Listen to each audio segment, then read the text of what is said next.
في أعماق خوادم لعبة فري فاير، حيث تختلط الأصوات بالصرخات المكتومة، وحيث ينغمس الملايين في عالم من الإثارة، لم يكن أحد يظن أن سكينا رقمياً سيحمل وراءه قصة تكتب بالدم واللعنات. كان هناك سكين يعرف بين اللاعبين القدامى باسم سكين الشيطان، أو كما يطلق عليه في دوائر مظلمة على الإنترنت، اللعنة الحمراء. في بدايته كان هذا السكين نادراً، مخيف المظهر، قناع أحمر يقطر دماً، عيون متوهجة كالجمر، وملابس كأنها من جلد بشري محترق.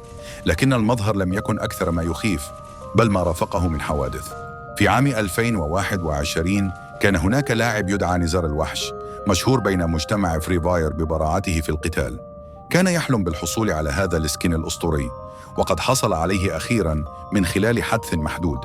لكن فور ارتدائه السكين تغير نزار، بدأ بالبقاء في اللعبة لساعات طويلة دون راحة، وكان يهمس بأصوات غريبة في المقاطع الصوتية المباشرة.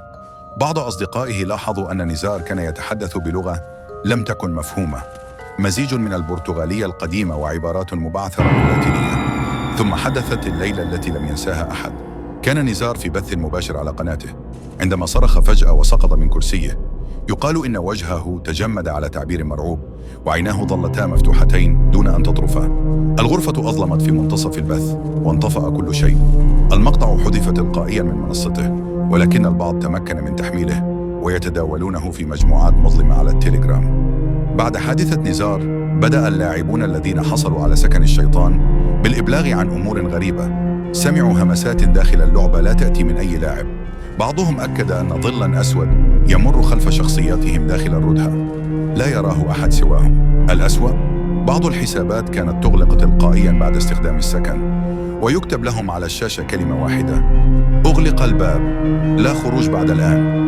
اللاعب فادي الغامض صور لحظة ظهور تلك الكلمة، لكن لم يرى بعدها أبداً على الإنترنت. في منتدى مغلق على الويب المظلم، نشر أحد المستخدمين يزعم أنه مطور سابق في فريق جارينا تدوين باللغة الإندونيسية.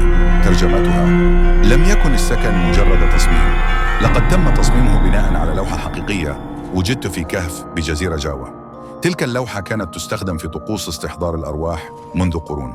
استخدمناها فقط لإضفاء الواقعية، لم نكن نعلم أن الطقس كان حقيقياً. أول اختبار داخلي للسكن جعل أحد المصممين يتقيأ دماً وينهار.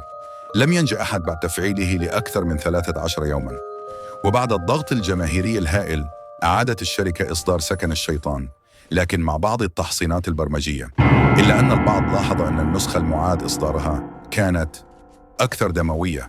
تأثيرات النار زادت، الضحكات الشريرة صارت أطول، والخلفية الموسيقية المرافقة تحمل نغمة منخفضة جداً لا تسمع إلا إذا قمت بتسريعها، وإذا فعلت تسمع جملة واضحة: لقد عادت، هل تجرؤ أن تلعب بي مجدداً؟ وهكذا عاد سكن الشيطان.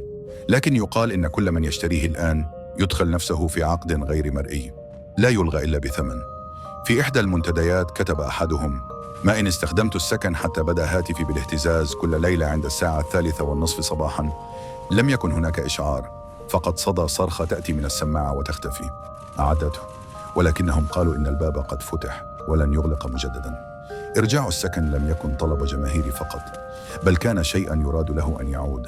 ربما الشيء الذي يسكنه لم يكتف بعد، وربما هو الآن في سكنك فقط. تذكر، إذا اشتريته لا تلعب به وحدك، وخاصة لا تقم بتفعيل رقصة الشيطان عند منتصف الليل. فالبعض يقول إنك إن فعلت ذلك لن تخرج من المباراة أبداً.